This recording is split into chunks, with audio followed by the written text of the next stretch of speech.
Well, hello. These are my notes for week 5. Up until now, what we've done in our introductory lessons has been to kind of pair a couple of lenses together. For what we're going to do from here on out is actually just spend a week doing solid focus on one individual lens at a time. So this week, we are going to take a look at the psychoanalytical alone. All right. And we start with our notes from Rivkin and Ryan, our editors. They provide us with an overview of the psychoanalytical, and it's pretty straightforward. So while you definitely should, uh, I don't want to spend all that much time reviewing it. So we're not going to, is basically the upshot. As a scholar of the 19th century, I did want to take a moment and offer a word of context. In my notes for our first reading by Freud in Module 1, I tried to emphasize how we have to stretch to our minds to consider a world where psychoanalytical thought held no currency. Yet, I also did not want to give the impression that Freud was a lone visionary who single handedly transformed everything overnight. On page 389, Rivkin and Ryan write, Freud discovered the unconscious. And I simply do not like this phrasing. In the first place, it reifies the unconscious, as if it were an object waiting out there to be discovered. In other words, it makes psychoanalysis into a bona fide fact rather than it being a way of categorizing and thinking about the human. Jacques Lacan, for example, eschewed the use of psychoanalysis for medical treatment. He simply used it, he wrote about it exclusively as a way to explain how we wind up who we are. And I'm not saying Lacan is right about medicine, but in dealing with literature, his angle is probably the one that's more appropriate for us. We're not, after all, going to read Beloved and interact with Sethe and help her overcome her past trauma. What we're going to do is try to understand what it was like to live the moment of violence that shaped her life and what it's like for her to live beyond it. The other thing about this idea of discovering the unconscious is this. Freud lived in a thriving intellectual society with many prominent thinkers who were committed to puzzling out the human condition. One of the most common observations of the time was that modernity seemed at odds with itself. There was a sense of doubling in consciousness that could not be explained by any of the traditional binary models. Think things like rational versus spiritual, mental versus physical. In 1884, Max Nordau published The Conventional Lies of Our Civilization, in which he argued that this disconnect could be seen in contemporary art and literature. In 1879, Eugene Veron published Aesthetics, and he offered a similar opinion in it. Freud's masterstroke was in dissociating these same issues from broader cultural phenomena and treating them as manifestations of the embodied human. Now, that was genius, but it didn't exactly come out of the blue. Rivkin and Ryan run through a list of terms, and you'll want to make sure and peruse these in order to facilitate the rest of the readings. Some terms to take note of are repression, displacement, fixation, splitting, introjection, projection, ego, id, superego, fetishizing, object relations theory, and neo-Freudian theory. The editors come to the crux of why we're talking about psychoanalytical theory on page 572, where they say, literature displaces unconscious desires, drives, and motives into imagery that might bear no resemblance to its origin, but that nonetheless permits it to achieve excuse me, it to achieve release or expression. Now, on the next page, they draw our attention to an important variation in the method by stating, Lacanian criticism shifts attention to language and sees it and the unconscious as almost identical. As Rivkin and Ryan point out, one of the reasons that psychoanalytical theory became so immediately linked to literature is because Freud regularly used literary sources to illustrate his points. And that's what we can see happening in our first reading, The Uncanny by Freud. In The Interpretation of Dreams, for instance, he includes a famous section where he discusses the Oedipal complex through a discussion of Hamlet. And of course, Oedipus himself comes to us from folklore adapted into ancient literature. Freud's discussion of the uncanny similarly touches on several sources, most notably the short story The Sandman by E.T.A. Hoffmann, a German romantic author who is today considered one of the fathers of science fiction. If you haven't read The Sandman, I recommend it by all means. If I had to give an illustration of the power of the uncanny, it would be that even knowing the synopsis of Hoffmann's story, reading it is still ridiculously unsettling. For me, the rub of this selection by Freud is where he turns his attention to explaining how the strength of Hoffmann's story rests in its resonance with psychological factors. The fears of Nathaniel, the main character in The Sandman, though absurd on the surface, recall to the reader similar fears that have been repressed from childhood but never removed. For Freud, this relates back to the fundamental fear that he says we repress, that of castration.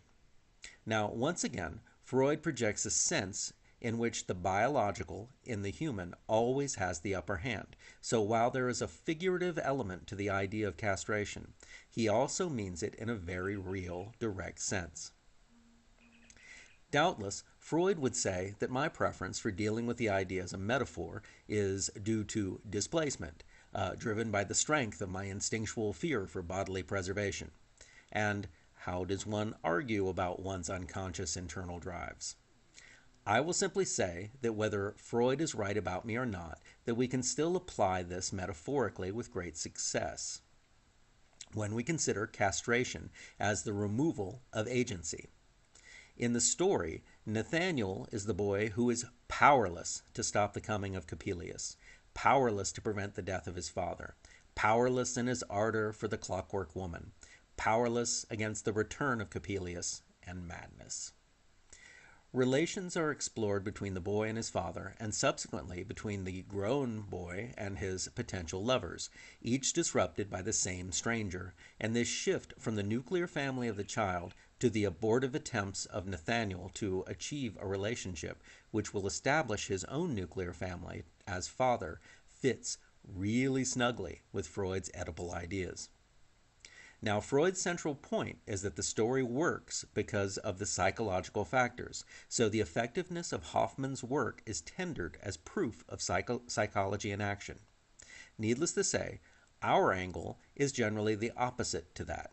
Regardless, when we apply theory, we do so in order to argue about meaning, and nothing helps an argument more than having the same tight connections that Freud builds between his perception of events and his theories that explain them. So next we move to Lacan, the mirror stage as formative of the function of the eye, which we have actually visited before. So this time around, I'm not going to offer a lot of fresh notes on Lacan. I'll just remind you about the difference between Freud and Lacan. I summarized Freud by saying that he describes how the individual remains eternally unreconciled between recognized needs and the social means that are essential for the human to fulfill. These needs This is a struggle between getting the material self what it wants and having to deal with all the people out there who help you get those things.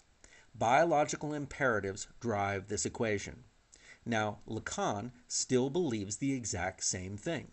However, he says that the real problem is not the biological imperative, but the resulting social interaction.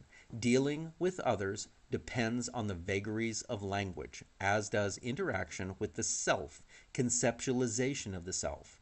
In Lacan, we are still the id-driven creatures described by Freud, but Rationalizing our desires against social requirements is a problem that is exacerbated by the fact that both the desires and the requirements can only be defined, understood, and communicated through the imprecise medium of language. And in a way, this takes us back to that same problem I was talking about in 19th century philosophy. There's this sense of the human as doubled. We exist as self evident physical entities, but at the same time, each of us also exists as a voice in our own head that can envision a moment from 10 years in the past or 10 minutes from now. But we can only relay that image to others by translating it, always imperfectly, in words. Now we turn to Lisa Henriksen's Trauma Studies and the Literature of the U.S. South is what I meant. The value of this article by Lisa Hutchinson is at least twofold. First, it shows a really practical and directed application for a psychoanalytical perspective. This provides a real, holistic reason to engage with the text through this particular lens. If a person is unusually distraught or disturbed, we seek care for him or her with professionals who understand how to treat such people. Since literature is an artifact, an object created by people, it may well reflect disturbances experienced by people. That means we can talk about what we see in literature in terms derived from those we use to describe, categorize, and treat people. The major example Henriksen provides is literature of the U.S. South, a region identified with several problematic characteristics historically. Most notably, slavery and the Civil War stand as events which directly traumatized millions, and the aftermath of changing social systems continued to cause conflict, which further traumatized and continues to traumatize millions. Literature written within the milieu of lingering trauma will likely bear the mark of such trauma as a normalized view of the way things are. Henriksen's article reads like a literature review. This leads me to its second value, especially for us. Look at the number of works Henriksen lists as being written about the topic of trauma. What is remarkable about them is that they span a nearly unbelievable spectrum of viewpoints. Virtually no work listed in this article simply employs the psychoanalytical. Rather, each bends the psychoanalytical to the point the author seeks to make.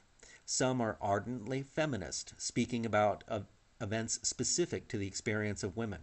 Some are pointedly political, urging people disenfranchised through sexual or gender identification to understand themselves as a group so that they can exercise the power of unity and fight oppression. Some look at race or region or history to discuss the moment of trauma. The thing that ties them together is the psychoanalytical lens, but they each come at it in a very different way. I have two quick comments about ideas ancillary to this article. One of the points that Henriksen makes is that an odd thing about trauma is that we tend to think of it in terms of the impact on the individual. Trauma can be systemic and institutionalized, and that means that whole societies can be participants in the same trauma. And for my example for this is really simple. If you think about what it would be like to be a child in Puerto Rico right now, and how you would remember forever the weeks, months, and years of surviving and rebuilding. Your peers would all share this background, this memory, and the potential anxieties about the transient nature of security and comfort. Yet each person would live with that in their own way. And I think this idea is really interesting. I might suggest an in for it here with a Marxist view, where collective trauma works as a hegemonic force on individuals. My second comment is about the association of trauma with modernity. This is something we discuss much in 19th century studies. The sense of the close of that century was that things were coming to an end, that society must work diligently to progress, or that everything would fall.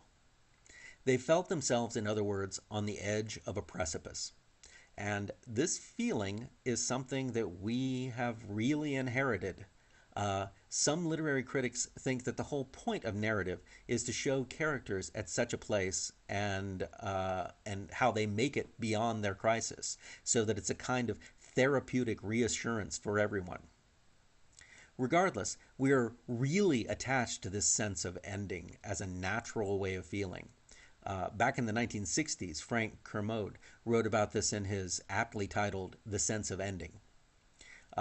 More recently, I read an interview with Lauren Berlant in which she sees the continuing fascination with crime melodrama, and you can think of your favorite CSI or, whatever, any of the procedurals that litter our television landscape as an extension of this feeling about imminent looming catastrophe.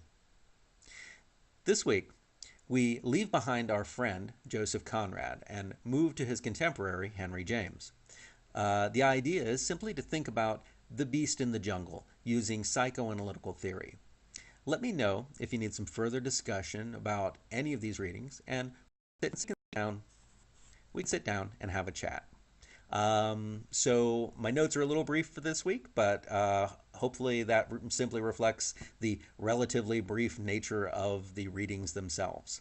Again, if you have any questions, let me know. We'll deal with them. See you next week.